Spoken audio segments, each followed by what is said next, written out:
अस्सलाम वालेकुम नाज़रीन। अॼु काफ़ी ॾींहंनि खां पोइ वरी तव्हांजी ख़िदमत में हाज़िर आहियूं। असां पंहिंजे हिकिड़े ख़ासि महिमान सां गॾु। अॼु असांजो महिमान आहे अकबर सुमरो साहिबु। पाण हिकु राइटर आहिनि, नॉवलिस्ट आहिनि, शॉर्ट स्टोरीज़ लिखनि था।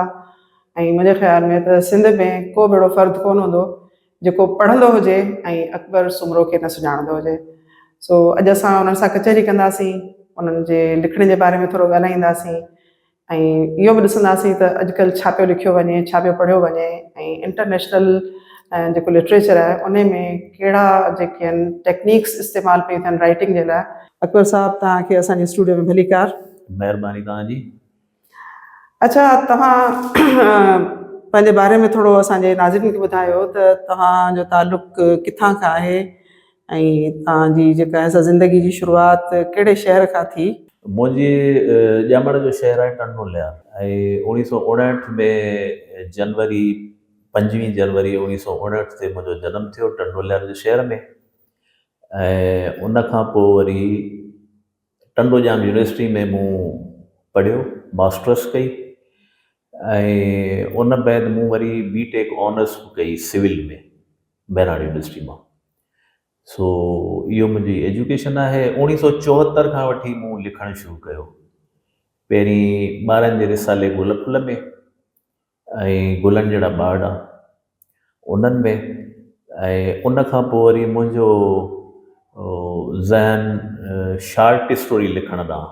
तो आउं तव्हांखां इहो थी सुवाल पुछां त तव्हां शॉर्ट स्टोरीज़ लिखण जे लाइ जॾहिं शुरूआति कई त उन जो कहिड़ो सबबु बणिजो जो तव्हां शॉर्ट स्टोरी लिखी, त कीअं मतिलबु उन पासे आयो? एक्चुअली मूं जेको ॾिठो आहे या थोरो घणो जेको पढ़ियो आहे त मूं अक्सर ॾिठो आहे त जेके माण्हू नंढपण में अकेला था हुजनि पोइ उहे पंहिंजो जेको कैथोरसिस आहे उहो कंहिं न कंहिं फ़न जी सूरत में पोइ उहे आर्टिस्ट थी था वञनि या वरी शॉर्ट स्टोरी राइटर थी था वञनि या वरी शाइरीअ जे थ्रू हू पंहिंजी अकेलाईअ जा जेके उहे लम्हा या उहे साल गुज़ारीनि था।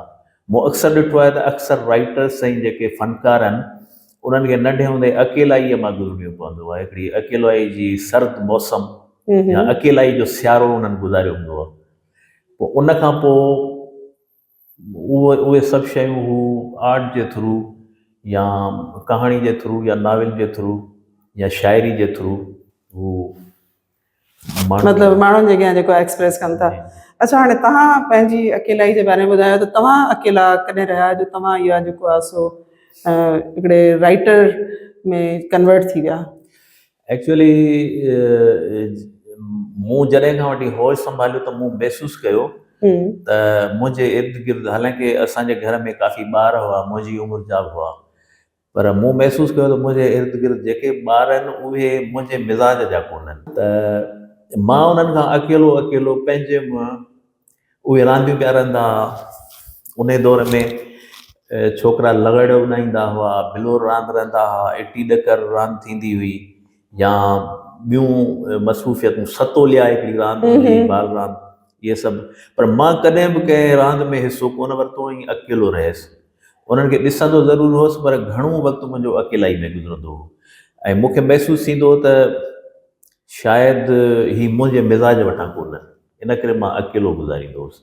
ऐं उन अकेलाईअ में पोइ वरी मूं इहो कयो त मुंहिंजो चाचो हो वॾो, उनखे किताबनि पढ़ण जो शौक़ु हो त घर में तमामु घणा किताब हूंदा, हज़ारनि जे तइदाद में, जंहिंमें नाविल हूंदा हुआ, ब्लैक जासूस जा नावल हूंदा काफ़ी, गुल बकावली जो किस्सो, अलफ लैला, हज़ार दास्तान ऐं अमीर हमज़ा ऐं इन टाइप जा इलाही किताब। पोइ मां वरी अकेलो को न को किताब खणी पढ़ंदो रहंदो हुउसि। अच्छा, जॾहिं तव्हां नंढपण में किताब पढ़णु शुरू कया त तव्हांखे कहिड़े क़िस्म जो जेके आहिनि से स्टोरीज़ या नॉवल या कहिड़े क़िस्म जो अदब जेको आहे उहो पसंदि ईंदो हो? यकीनन या उन एज में तव्हां नंढा हूंदा न? जी जी, मूंखे नंढे हूंदे हिकिड़ो त मूं ब्लैक जासूस जा किस्सा पढ़िया जेके अवेलेबल हुआ घर में, जीअं मूं पहिरीं अर्ज़ु कयो। पर लव अफेयर्स जेके हूंदा हुआ या इहो इश्किया किस्सा उहे मूंखे ॾाढा वणंदा हुआ। अच्छा, त मां उन्हनि खे पसंदि कंदो हुउसि। इश्किया किस्सनि ते पढ़ण बि घणो करे अॼु ताईं जेके बि नॉवेल्स वग़ैरह उन में जेकॾहिं इश्किया पासो घणो आहे त मूंखे ॾाढो पसंदि ईंदो आहे ऐं मूं घणो करे लिखण बि अहिड़नि ई किस्सनि ते चाहियो आहे। अच्छा, तव्हां जॾहिं लिखणु शुरू कयो त तव्हां कंहिं सिंधी जेके असांजा उन वक़्त में कहाणीकार हुआ उन्हनि खे बि पढ़ियो हो, उन्हनि खां बि जेको आहे सो मुतासिर थिया, या बसि तव्हां पढ़ियो मतिलबु मुख़्तलिफ़ किताबनि खे पढ़ी ऐं पोइ तव्हां लिखणु शुरू करे छॾियो? 70s में हिकिड़ो रिसालो निकिरंदो सोजरो, उहो पढ़ंदा हुआसीं। उन में ॾाढियूं सुठियूं कहाणियूं हूंदियूं, जमाल अबड़े साहब जूं कहाणियूं, जमाल रिंद जूं कहाणियूं। उन खां पोइ सुहिणी में नसीम खल साहब जूं कहाणियूं ऐं अमर जलील जूं कहाणियूं। 75 में हिकिड़ी अमर जलील जी कहाणी छपी, सर्द लाश जो सफ़र। उहा कहाणी असां पढ़ी ॾाढो मुतासिर कयो उन कहाणीअ। ऐं नसीम खल जूं कहाणियूं ॾाढियूं मुतासिर कंदियूं हुयूं, जमाल अबड़े साहब जूं कहाणियूं ॾाढियूं मुतासिर कंदियूं हुयूं। ऐं उन खां अलावा जेके ग़ुलाम रब्बानी आगरे साहब जूं कहाणियूं हुयूं, पोइ कहाणी पढ़ण जो शौक़ु हूंदो, पोइ घणियूं कहाणियूं पढ़ियूंसीं। अच्छा, उन खां पोइ वरी उर्दूअ में काफ़ी शयूं पढ़ियूं, उन खां पोइ वरी अंग्रेज़ीअ में काफ़ी शयूं पढ़ियूं। ख़ासि तौर ते हिंदी लिटरेचर मूं पढ़ियो, हिंदी शॉर्ट स्टोरीज़ ऐं मलयालम शॉर्ट स्टोरीज़ अंग्रेज़ीअ में, उड़िया शॉर्ट स्टोरीज़ ऐं ॿियनि नंढियुनि नंढियुनि ॿोलियुनि जूं कहाणियूं, त उन्हनि ॾाढो मुतासिर कयो। ऐं उन खां पोइ वरी आयासीं जेके नोबेल लॉरेट्स हुआ, उन्हनि खे पढ़ियोसीं, उन्हनि जूं कहाणियूं पढ़ियूंसीं। त उन जे करे हिकिड़ो ख़्यालु पैदा थियो त छो न असां बि कहाणी लिखूं। मतिलबु ईअं चई सघिजे थो त पहिरीं तव्हां तमामु घणो इनपुट वरितो ऐं उन खां पोइ तव्हां जेको आहे सो हिकिड़े राइटर जे तौर ते आउटपुट ॾियणु शुरू कयो। तव्हांजी उमिरि केतिरी हुई जॾहिं तव्हां पहिरीं कहाणी लिखी? मुंहिंजे ख़्याल में त मुंहिंजी उमिरि हुई शायदि उन टाइम 17 साल हुई। 17 साल हुई। ऐं पहिरीं कहाणी कहिड़ी हुई तव्हांजी, तव्हांखे यादि आहे? हा, मुंहिंजे ख़्याल में त उहो हिकिड़ो किस्सो हो, टंडोलियार जे पस मंज़र में हिकिड़े ॻोठाणे माहौल ते हिकिड़ी छोकिरी ऐं जेका पंहिंजे घर मां भॼे थी, टंडोलियार जे भरिसां जो वाक़ियो आहे, जिनी कान मुयास, उन कहाणी जो नालो हो। उहा मूं पहिरीं लिखी। अच्छा, जॾहिं तव्हांजी उहा कहाणी ख़बर न आहे त कहिड़े साल में पब्लिश थी, त तव्हांजा तासुरात छा हुआ? पहिरीं कहाणी जॾहिं छपी त ॾाढी ख़ुशी थी, सिर्फ़ु पंहिंजे नाले छपजण जी ॾाढी ख़ुशी थींदी उन दौर में। त मूं हिकिड़ो वॾो कमु करे छॾियो आहे, माना मुंहिंजो नालो कंहिं रिसाले में छपियो आहे, इहा ॾाढी ख़ुशीअ जी ॻाल्हि हुई।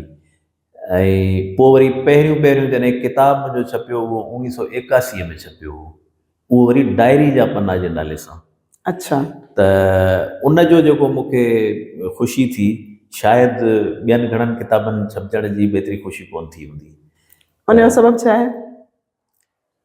त डायरी जे पन्ननि में का ख़ासि तव्हांजी ज़िंदगी जो हिकिड़ो को पहलू तव्हां ॾेखारियो आहे, या तव्हांजो रूटीन ॾेखारियल हो, या? अच्छा, उन दौर में जॾहिं इहो 1981 में छपियो न, त मूं तारिक आलम हिकिड़ो मुंहिंजो दोस्त हूंदो हो, असीं हैदराबाद में तॾहिं अञा शादी बि कोन थी हुयसि, त गॾु घुमंदा हुआसीं हथ में ॾेई, ॾाढी सुठी दोस्ती हूंदी। त तारिक आलम उन मुंहिंजे डायरी जे पन्ननि जे लाइ चयो त एक्चुअल फीलिंग्स, एक्चुअली उहो अंदरूनी हिकिड़ा उधमा ऐं जज़्बा हुआ जेके जवानीअ जे दौर में माण्हू फील थो करे मुख़्तलिफ़ सिचुएशन्स में, उहे हुआ। ऐं उहो 1981 में छपियल मुंहिंजो जेको किताबु हो, उहो मूंखे बि ॾाढो वणंदो आहे, काफ़ी माण्हुनि खे वणियो। पोइ हिकिड़े दफ़े मूंखे ख़बर पई त मां हिकिड़ी बैंक में पैसा जमा कराइण वियुसि, त उते मुंहिंजो शनाख़ती कार्ड जॾहिं हुन माण्हूअ ॾिठो, अॻियां जेको बुकिंग क्लर्क वेठो, त उन पुराणे दौर में जॾहिं शनाख़ती कार्ड लिखिया वेंदा हथ सां लिखंदा हुआ, त उन में लिखियल हो अली अकबर सुमरो उर्फ़ अकबर सुमरो। त हुन जॾहिं अकबर सुमरो जो नालो पढ़ियो त मूंखे चयईं त साईं हिकिड़ो अकबर सुमरो राइटर बि आहे, शॉर्ट स्टोरी राइटर आहे। मूं चयो हा, इत्फ़ाक़न उहो मां आहियां। त हो उतां उथी ऐं मूंसां मिलण जे लाइ ॿाहिरि निकितो। ऐं मूंखे अंदरि वठी वियो, मूंखे चई तव्हां मुंहिंजी चांहि पीअंदव। जो ठीकु आहे, पीऊं था, को मसइलो कोन्हे। त हुन मूंखे ॿुधायो, चई त मां तड़ ख्वाजा जो ख्वाजो आहियां ऐं हिते बैंक में नौकरी कंदो आहियां, पर तव्हांजो जॾहिं खां इहो किताबु छपियो आहे 1981 खां, उहो मुंहिंजे विहाणे जे हेठां पियो हूंदो आहे ऐं मां राति जो उन जा 3-4 पना पढ़ी उन खां पोइ सुम्हंदो आहियां। हिकिड़े दफ़े उर्दू ॿोलीअ जो कहाणीकार आहे मज़हरुल इस्लाम, उन मुंहिंजी इस्लामाबाद में दावत कई ऐं त मूं पुछियोमांसि, मज़हर साहिबु, भला असां हीउ जेको लिखंदा ऐं किताब छपाईंदा था रहूं, असांखे केरु यादि बि करे थो या? त हुन मूंखे चयो, मां हिकिड़े दफ़े गिलगित वियुसि त हिकिड़ो माण्हू आयो ऐं मूंखे ॾिसी हिकिड़े जबल जे मथां ईअं घुमियुसि पिए, मूंखे चई तूं मज़हरुल इस्लाम आहीं न? त मूं चयो हा। चई बसि पाण खे माण्हू ईअं ई यादि कंदा आहिनि। त हिकिड़ो जेको राइटर आहे या हिकिड़ो जेको फ़नकार आहे, उनखे माण्हू ईअं यादि कनि था पंहिंजे मां, ऐं शायदि इहो रिवॉर्ड आहे। बिल्कुलु इहो ई रिवॉर्ड हूंदो, इहो ई रिवॉर्ड। अच्छा, अॼुकल्ह भला सिंध में जेके अदीब कहाणीकार जेको लिखे पियो उनखे तव्हां पढ़ो पिया ऐं यकीननि तव्हां इंटरनेशनल अदब जा बि जेके रीडर आहियो, उनखे पढ़ो था, त तव्हांखे उन्हनि जे विच में कहिड़ो जेको आहे सो मुमासिलत नज़र अचे थी, कहिड़ी कजड़ाई नज़र अचे थी, या तव्हां ॿिन्ही जे मयार खे कीअं भेटे सघो था? त असां वटि सिंधी में कहिड़ी कहाणी लिखी पई वञे? असुल में सिंधीअ में जेका कहाणी लिखी वई, मुंहिंजे हिसाब में जेका कहाणी लिखी वई, उहा 50s 60s 70s ताईं जेके कहाणियूं लिखियूं आहियूं, या 70s बल्कि 80s ताईं। उन खां पोइ जॾहिं मार्शल लॉ लॻी ऐं सिंधी रिसाला बंदि थिया, सिंधी अदीबनि खे जेलनि में विधो वियो ऐं सज़ाऊं आयूं, उन खां पोइ मुंहिंजे ख़्याल में त हिकिड़ी माठार जी लहर उभरी सिंध में। लिटरेचर जे हवाले सां असां ॾिठो त काफ़ी सिंधी लिटरेचर खे हिकिड़ो सम्झो त जहिड़ो करे कापारी धकु लॻो, ख़ासि तौर ते कहाणीअ खे, या नॉविल त उन दौर में घटि हो। त अच्छा, उनजो सबबु हिकिड़ो त पाकिस्तान में मार्शल लॉ जो लॻल, ऐं ॿियो सिंधी रिसालनि ऐं राइटर्स ते बंदिश ऐं उन्हनि ते केस ऐं ॿियूं शयूं। त उन खां पहिरीं जेका सिंधीअ में कहाणी लिखी पई वई, हशू केवलरामाणी जो मूं हिकिड़ो किताबु ॾिठो, त हुन 18 सिंधी कहाणियूं तर्जुमो करे हिंद सिंध जे राइटर्स जूं अंग्रेज़ीअ में तर्जुमो कयूं। अच्छा, उन में रब्बानी साहब जी बि हिकिड़ी कहाणी हुई, शायदि जमाल अबड़े जी बि हिकिड़ी कहाणी हुई, ऐं कुझु हिंदू राइटर्स हुआ। त उन खां पोइ कहाणी जहिड़ो करे सुठी कहाणी लिखजणु बंदि थी वई काफ़ी सालनि ताईं। ऐं पोइ वरी नसीम खरल खे जॾहिं क़तल कयो वियो त कादर जूने जे ॻाल्हि कई त सिंधी कहाणीअ खे गोली लॻी आहे। अच्छा, हुन एक्चुअली हुनजे क़तल थियण जे करे इहा ॻाल्हि कई, पर काफ़ी माण्हुनि इहो सम्झो सिंधी कहाणी ख़तमु थी वई आहे। सिंधी कहाणी ख़तमु कोन थी, पर हिकिड़ो मूंखे सम्झ में ॻाल्हि हीअ आई त हाणे जेको उन खां पोइ जेको असांजो नौजवान आयो, उन जेके कहाणियूं लिखियूं उहे उन मयार जूं कोन हुयूं जेके ग़ुलाम रब्बानी आगरे साहब या जमाल अबड़े साहब लिखियूं पिए, ऐं उन्हनि जो स्टैंडर्ड जेको न उहो एॾो न हो जेॾो असांजे भरवारे मुल्क इंडिया जे नंढियुनि नंढियुनि ज़बाननि जो हिंदी में, हिंदी त ख़ैर वॾी ज़बान आहे, पर उड़िया ऐं मलयालम लैंग्वेज। हाणे मलयालम जो हिकिड़ो राइटर हो बशीर,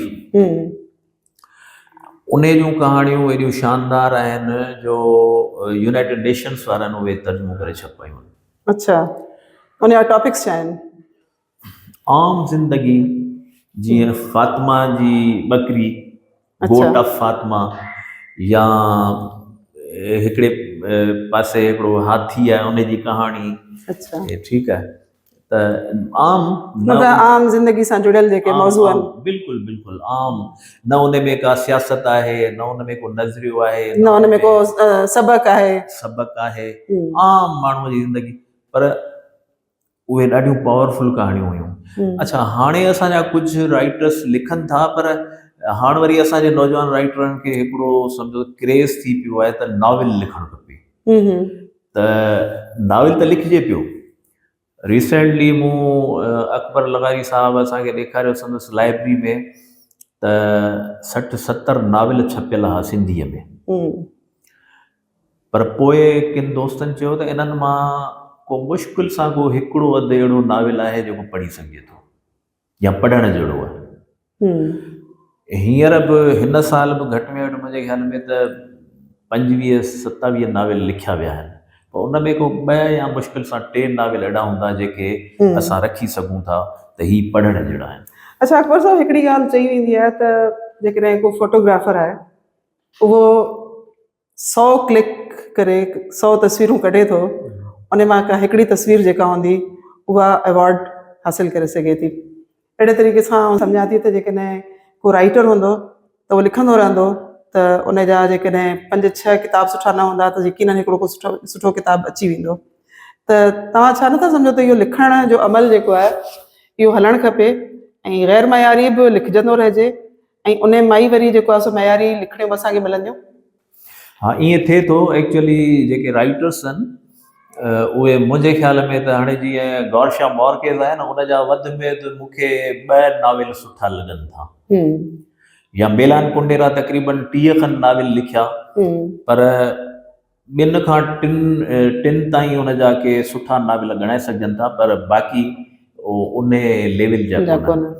ऐं मुंहिंजो ख़्यालु इहो आहे त हिकिड़ो राइटर जेको आहे न, इहो उनजी ज़िंदगी में ख़ासि तौर ते हिकिड़ो नाविल त अहिड़ो ज़रूरु हूंदो आहे जेको ऑटोबायोग्राफिकल हूंदो आहे। पोइ केरु सम्झे या न सम्झे, घणा माण्हू सम्झंदा आहिनि त, पर मां सम्झां थो त ऑटोबायोग्राफिकल नावल जेको पहिरियों लिखंदो आहे राइटर, उहो अहम हूंदो आहे। ऐं उन खां पोइ हिकिड़ो राइटर वधि में वधि 2 या 3 खां मथे सुठा नावल नथो लिखी सघे। त ख़राब ऐं सुठे लिखण वारो त सॼी दुनिया में रिवाज आहे, पर असां वटि सिंध में कुझु जेका हिकिड़ी डोड़ लॻी पई आहे अदीब थियण जी या नॉवलिस्ट थियण जी या कहाणीकार थियण जी, उन में असां कचो मवाद घणो पिया ॾियूं, कचो फिको मवाद घणो पिया ॾियूं बनिस्बत सुठे मवाद। अच्छा भला जेकॾहिं आउं तव्हांखां इहो पुछां त हींअर असांखे 4 या 5 टॉप राइटर्स जेके आहिनि से जिन में कहाणीकार बि शामिल हुजनि या नॉवलिस्ट बि हुजनि त तव्हां कंहिंजा नाला खणंदव? मुंहिंजे ख़्याल में त असां वटि जेके नौजवान राइटर्स आहिनि हींअर, उन में कलीम बुट जे कहाणियूं लिखियूं आहिनि, अॼुकल्ह नॉवल लिखे थो, उन में मूंखे उमेदु आहे त हींअर हुनजो ताज़ो जेको सिंध ॾांहुं वेंदड़ रेल जे नाले सां नॉवल आयो आहे, उहो सुठनि नॉवलनि में शामिलु करे सघे थो, पढ़ण जहिड़े नॉवलनि में। ऐं उन खां पोइ अख्तर हफ़ीज़ जो नालो आहे त उहो बि सुठियूं कहाणियूं लिखे थो, ऐं ख़ासि तौर ते हुन जी जेका हाणे किताब अचे पियो जंहिंमें वालार जे नाले सां, ऐं ॾाढी ख़ूबसूरत कहाणी आहे वालार जे नाले सां। मां उहा जॾहिं कहाणी ॿुधी फस्ट टाइम नवाब शाह में, त मूंखे मेलान कुंडेरा जी हिकिड़ी कहाणी यादि अची वई जेका हुनजी तमामु शायदि उनजो उर्दू में तर्जुमो थियो, मूंखे हींअर अंग्रेज़ी नालो हुनजो कोन थो अचे, सवांग जे नाले सां, जेका आज में छपी, ॾाढी ख़ूबसूरत कहाणी हुई। त मूंखे अख्तर हफ़ीज़ जी उहा कहाणी, अख्तर हफ़ीज़ तमामु सुठियूं कहाणियूं असांजे हमसरी मैगज़ीन जे लाइ बि लिखंदो रहंदो आहे। अच्छा, असां वटि फीमेल राइटर्स भला एतिरियूं घटि छो आहिनि, उनजो सबबु छा आहे? मुंहिंजे ख़्याल में फीमेल्स जा मसइला बि काफ़ी आहिनि, ख़ासि तौर ते शादी थियण खां पोइ जेके हुननि जा घरेलू मसइला ऐं घरेलू ॻाल्हियूं शुरू थियनि, उन्हनि खे एतिरो टाइम पढ़ण ऐं लिखण जो कोन थो मिले। इन करे हींअर कहाणीअ में त मूंखे महसूस ई कोन थो थिए त का एॾी सुठी राइटर हुजे असांजे फीमेल्स में। शाइरीअ में आहे जीअं सवेल ॻाल्हि थी लाड़काणी जी जेका शाइरा आहे अबड़ो, रूबीना अबड़ो, मूंखे उनजी बाक़ी कहाणी जे हवाले सां मूंखे महसूसु न थिए थो, छो त मूं 2 टे प्रीफेसिस बि लिखिया आहिनि औरत राइटर्स जे किताबनि ते, त मूं उन्हनि जूं कहाणियूं पढ़ियूं आहिनि, पर उहे एॾियूं पावरफुल कहाणियूं कोन्हनि। ऐं घणो करे वरी हुननि जा मौज़ू जेके आहिनि उहे छा जो मर्द त ॿाहिरि हले थो न, हुनखे काफ़ी तजुर्बा था थियनि, हू ॻोठनि में उथे वेहे थो, शहरनि में उथे वेहे थो, मर्दनि सां उथे वेहे थो, हुनखे काफ़ी तजुर्बा थियनि था। औरत असांजी जेका आहे उनजो घर जी 4 दीवारी या वधि में वधि ऑफिस ताईं अचणु वञणु, उनजो तजुर्बो बि महदूद थो थी वञे, ऐं ॿियो त उनजी जेको पढ़ण जो आहे उहो बि घटि थो हुजे। त लिटरेचर घणे खां घणो पढ़िजे उहो बि हुनखे टाइम घटि थो मिले। इन करे हींअर त मूंखे महसूस ई कोन थो थिए का अहिड़ी सिंधी राइटर आहे जेका सुठियूं कहाणियूं लिखंदी। अच्छा, भला हींअर तव्हां छा पिया लिखो? मैडम मां हींअर हिकिड़ो नावेल पियो लिखां तुरम जे नाले सां। तुरम? ऐं तुरम जो मतिलबु छा आहे? तुरम हिंदी लफ़्ज़ आहे, हुनजो मतिलबु आहे जेल या क़ैद। क़ैद। त एक्चुअली मुंहिंजे ज़हन में इहो आहे त हीअ जेका काइनात आहे उहा हिकिड़े क़ैद वांगुरु आहे ऐं माण्हू उन क़ैद में फाथो पियो आहे। काइनात एॾी वॾी ऐं वसी आहे जेका किरोड़े अरबे रोशनी जे रफ़्तार सां जेकॾहिं वञिजे त सालनि ते मुहित आहे। ऐं अॼु ताईं उनजो अरो परो कोन मालूम थी सघियो आहे, पर उन सॼी काइनात जे अॻियां ज़मीन जेका आहे उहा हिकिड़े टुके वांगुरु आहे ऐं उन ते 6 अरब 7 अरब माण्हू रहनि था ऐं उनजा इमोशन्स, उन्हनि जूं ख़्वाहिशूं, उन्हनि जा ख़्वाब, त अलाए उन्हनि जी माना आहे या काई माना कान्हे, का ख़बर कान्हे। त मुंहिंजे ज़हन में इहो हो त हिन काइनात जे अॻियां इंसानु केतिरो नंढो आहे, हुनजी ज़िंदगी केतिरी मुख़्तसिर आहे, त हू ॼण त हिकिड़े टाइम ऐं स्पेस जे जेल में फाथो पियो आहे। मुंहिंजो नावेल इन मौज़ूअ ते आहे। अच्छा, इन में तव्हां मतिलबु जेकॾहिं इंसान जी ज़िंदगी खे जेल में बंदि रखणु ॾेखारियो आहे, त तव्हां ज़िंदगी जो को मक़सदु मतिलबु ॿुधाइण था चाहियो त ज़िंदगी जो को मक़सदु कोन्हे? बिल्कुलु। या ज़िंदगी एब्सर्ड आहे? हा, न उनखे ख़ैर काफ़ी निट्शे वग़ैरह या ॿियनि अची ईअं बि चयो आहे, पर मां सम्झां थो त ज़िंदगी जो को मक़सदु त हूंदो। अच्छा। जंहिंजी शायदि असांखे ख़बर कान पइजी सघी आहे अञा ताईं। माना जेकॾहिं असांखे मक़सद जी ख़बर ई कोन पइजी सघी आहे त पोइ असां हेसि ताईं जेका बि काइनात में फ़र्द मौजूदु आहियूं असां पंहिंजी ज़िंदगी विञाई आहे। ईअं ई चई सघिजे थो, छो जो असांखे मक़सद जी ख़बर ई कोन थी पवे। बिल्कुलु। असां जॾहिं नौजवानी वारे दौर में हुआसीं त असांखे सियासी तंज़ीमुनि ॿुधायो त ज़िंदगीअ जो मक़सदु आहे त तव्हीं पंहिंजी क़ौम जी ख़िदमत कयो। सॼी इंसानी तारीख़ जेका आहे उहा इन्हनि ॻाल्हियुनि सां भरी पई आहे त माण्हुनि पंहिंजे धरती जे लाइ जानियूं ॾिनियूं आहिनि, पोइ जंग में बि या नज़रियनि जे पोयां बि या धरती जे बचाव जे लाइ बि हुननि पंहिंजूं जायूं ॾेई छॾियूं आहिनि। पर मूंखे नथो लॻे त ज़िंदगीअ जो को मक़सदु असां जे अॻियां को वाज़े मक़सदु अची सघियो आहे अञा ताईं, मूंखे महसूसु। अच्छा, भला तव्हां इहो था चओ त ज़िंदगी जो वाज़े मक़सदु अची कोन सघियो आहे, पर तव्हांजो पंहिंजो ओपिनियन छा आहे त ज़िंदगी जो को मक़सदु आहे बि सही, या ज़िंदगी खे असां इंसान पाण हिकिड़ो मक़सदु ॾेई ऐं गुज़ारियूं था ऐं उन मक़सद जो को मक़सदु कोन हूंदो आहे, उहो सिर्फ़ु असांजे पंहिंजी ज़ात सां ई जेको आहे सो ॻंढियल हूंदो आहे? बिल्कुलु ईअं ई आहे। हिकिड़ो माण्हू जेकॾहिं क्रिश्चन आहे त उहो पंहिंजी सॼी लाइफ में क्रिश्चनिटी खे खणी ऐं ज़िंदगी थो गुज़ारे। हिकिड़ो माण्हू जेकॾहिं मुस्लमान आहे त उहो सॼी ज़िंदगी उन्हनि शयुनि ते कंसंट्रेट करे थो जेके हुनजे रिलीजन सां रिलेटेड आहिनि।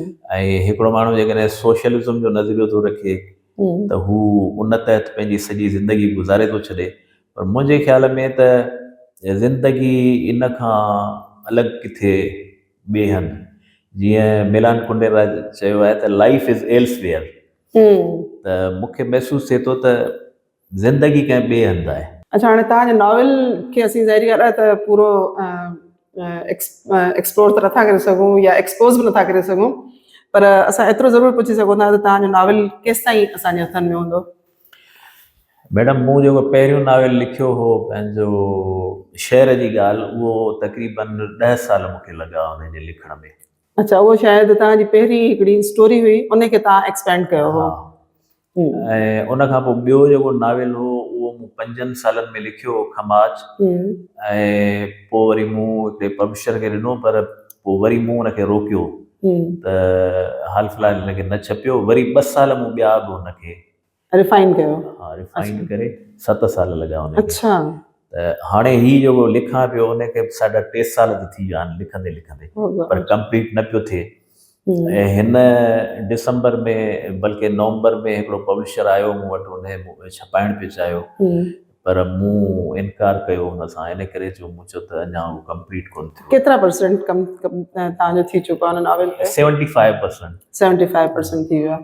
इहो असांजे नाज़रीन जे लाइ हिकिड़ी ख़ुशी जी ॻाल्हि आहे त असां इंतज़ारु कंदासीं त तव्हांजो नॉवेल तुरंत अचे। अच्छा, हींअर वाला जेको वेस्टर्न लिटरेचर आहे उन में कहिड़ा कहिड़ा नॉवेल आहिनि या कहिड़े क़िस्म जो ट्रेंड जेको आहे अदब में ईअं चइजे त शामिलु आहे, छा ते वधीक पियो लिखियो वञे? छा असां उते ईअं चई सघूं था त क्लासिक वांगुरु अदब वांगुरु उहे साॻियूं शयूं वरी हींअर रिपीट पियूं थियनि या उन्हनि जो जेनर ई जेको आहे उहो चेंज थी चुको आहे? अच्छा, एक्चुअली हाणे वेस्टर्न जे बजाए तक़रीबन कोई मुंहिंजे ख़्याल में त 50 साल खनि त इहे थी विया आहिनि त लैटिन अमेरिका असांजो महवर रहियो लिटरेचर जो। त स्पेन जो नॉवेल जेको पहिरीं लिखियो वियो उहो दुनिया जो पहिरियों माना नॉवेल जो फॉर्मेट जेको हो उन में चयो वियो त स्पेन जो नॉवेल जेको आहे उहो बहितरीनु नॉवेल आहे। अच्छा, उन खां पोइ वरी लैटिन अमेरिका ॾांहुं जे ॿियनि मुल्कनि ॾांहुं इहे सभु शयूं ख़ासि तौर लिटरेचर मुंतक़िल थी वियो। शाइरी बि उते थी, तमामु बहितरीनु शाइरी उते थी, ऐं नॉवेल बि उते बहितरीनु लिखियो वियो, ऐं कहाणी बि उते जी बहितरीनु लिखी वई। अच्छा, हींअर वरी हारुकी मुराकामी वग़ैरह जहिड़ा जेके राइटर आहिनि उहे वधीक मशहूरु पिया थियनि जापान। त अच्छा, इन्हनि सभिनी में हिकिड़ो त हिननि ब्लैक ह्यूमर जो जेको आहे टेक्निक उहा इस्तेमालु कई आहे। उनखे थोरो सम्झाईंदा हलो त ब्लैक ह्यूमर छा आहे? एक्चुअली ब्लैक ह्यूमर खे हिननि अच्छा, हिकिड़ो त ब्लैक ह्यूमर, ॿियो वरी जादुई मंज़र, जादुई हक़ीक़त निगारी जेका हिन पंहिंजो गार्शिया मार्केज़ बि इस्तेमालु कई उहा टेक्निक। त ब्लैक ह्यूमर एक्चुअली हीअं आहे त अच्छा, टियों वरी जेको उन में अचे पियो लिखतुनि में उहो आहे रीटेलिंग जो उनसर। त पुराणियूं शयूं हिकिड़ियूं लिखियल आहिनि उन्हनि खे वरी रीटेल करणु, इहे सभु शयूं अचनि पियूं। अच्छा, ब्लैक ह्यूमर जेको आहे उहो एक्चुअली कुझु हीअं आहे त काफ़ी शयूं जेके दुनिया में पहिरीं थी चुकियूं आहिनि या लिखियूं वयूं आहिनि उन्हनि खे वरी मज़ाहिया अंदाज़ में राइटर्स लिखनि, सरकास्टिक जी जी अंदाज़ में लिखणु जी, त उनखे ब्लैक ह्यूमर था चवनि। त इहे शयूं नॉवेल में अचनि पियूं ऐं कामयाबु वञनि पियूं। अच्छा जी, हींअर तव्हांजो भला जेकॾहिं असीं चऊं त इंटरनेशनल लिटरेचर में जेकॾहिं तव्हांजो फेवरेट राइटर आहे त केरु आहे? एक्चुअली मुंहिंजा ॿ टे जेके नॉवेल निगार आहिनि जंहिंजो मूं नालो वरितो पंहिंजो हारुकी मुराकामी, ऐं उन खां पोइ वरी ॿ जेके मूं ॿिया नाला वरिता, हिकिड़ो गार्शिया मार्केज़ ऐं मिलान कुंडेरा। अच्छा, तमामु ज़बरदस्त नॉवेल निगार आहिनि, ॿ त गुज़ारे विया आहिनि। त मुंहिंजे ख़्याल में हारुकी मुराकामी उहो जैपनीज़ राइटर आहे। अच्छा, उन खे असां ॿियनि जेको राइटर्स आहिनि उन्हनि खां असां कीअं था अलॻि करे सघूं त जापान में कहिड़े क़िस्म जो जेको अदब आहे उहो लिखियो थो वञे? अॼुकल्ह जैपनीज़, कोरियन ऐं इहो जेको साइड आहे इन पासे खां जेके अचनि था राइटर्स ॾाढा मशहूरु पिया थियनि असां वटि। हा, इन एक्चुअली हीअं आहे त मुंहिंजे ख़्याल में त जॾहिं खां वठी दुनिया मां सोशलिज़म जो ख़ात्मो आयो आहे, मां त हुनखे ख़ात्मो ई चवंदुसि। जॾहिं खां वठी रशिया में रिवोल्यूशन रिवर्स थी वियो, ठीकु आहे, उन खां पोइ राइटर्स जेको आहे सो आम ज़िंदगीअ ते लिखणु शुरू कयो आहे, जंहिंमें न को सबक़ु आहे ऐं न को का तइलीम आहे, न को काज़ आहे। जॾहिं खां हुननि इन मामले ते लिखणु शुरू कयो या आम जीअं ज़िंदगी आहे उनखे एज़ इट इज़ लिखो या पेंट कयो त शायदि उहा शइ माण्हूअ खे वणे थी। छो जो पुराणे दौर में बि जेके माण्हू लिटरेचर खे पसंदि कंदा उन में हिकिड़ी तव्हां ॾिठो हूंदो त अलफ़ लैला हज़ार दास्तान जहिड़ो किताब जंहिंमें हिकिड़ी कहाणी मां ॿी कहाणी थी निकिरे, ॿी कहाणी मां टी कहाणी थी निकिरे, ईअं हलंदो थो रहे किसो, पर उन्हनि सभिनी में कुझु अख़लाक़ी सबक़ त आहिनि, पर के नज़रियाती या को थी सबक़ कोन्हनि, हा हाँ इज़म कोन्हे, को बि इज़म कोन्हे। ऐं माण्हूअ खे मुंहिंजे ख़्याल में त इहा शइ वधीक पसंदि थी अचे। अच्छा, हाणे तव्हां असांजा जेके नौजवान राइटर्स आहिनि जंहिंजे नाले थोरी देरि तव्हां पहिरीं ॿुधायो त असां वटि तमामु घणो कचो फिको जेको आहे सो लिखनि था, ऐं आउं चाहींदसि त तव्हां असांजे नौजवाननि खे as a writer, as a novelist, as a short story writer कहिड़ो मतिलबु मैसेज कन्वे करणु चाहींदव त उहे लिखण खां पहिरीं उन्हनि खे छा करणु खपे त जीअं हुननि जी राइटिंग्स में मैच्योरिटी अची वञे? सभ खां पहिरीं इहा ॻाल्हि आहे त घणा त असांजा नाविल निगार अहिड़ा बि नौजवान आहिनि जिन हिकिड़ी कहाणी कोन लिखी आहे ऐं उहे शुरू में उन्हनि नाविल लिखी छॾिया। अच्छा, मुंहिंजे ख़्याल में त नाविल लिखण खां पहिरीं असांखे हिकु कहाणी लिखणु खपे, ऐं कहाणी लिखण खां पहिरीं असांखे न रुॻो असांजो लिटरेचर पढ़णु खपे, बल्कि सॼी दुनिया में जितां बि का शइ असांखे मिले उहा असांखे पढ़णु खपे, जीअं असांजे नौजवाननि खे ख़बर पए त टेक्निक्स छा आहिनि ऐं फॉर्मेट्स छा आहिनि, ऐं उन खां पोइ हू जेकॾहिं लिखंदा त उहे वधीक सुठो लिखी सघंदा। अच्छा, तव्हांजो चवण जो मक़सदु इहो आहे त लिखण खां पहिरीं पढ़णु घुरिजे। बिल्कुलु, त जीअं उन्हनि जे ज़हननि में शयुनि जा जेके आहिनि से मुख़्तलिफ़ टेक्निक्स उनखे अचणु खपनि त जीअं उहे बहितर लिखी सघनि।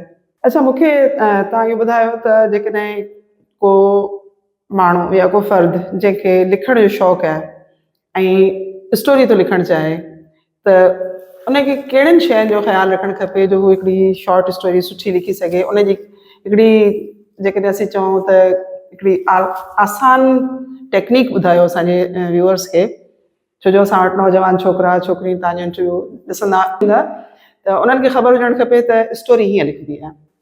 एक्चुअली 19वीं सदीअ में जेके कहाणियूं लिखियूं आहियूं ख़ासि तौर ते यूरोप में या अमेरिका में, त उन में त हिकिड़ी ख़ासि उन्हनि जी टेक्निक इहा हूंदी त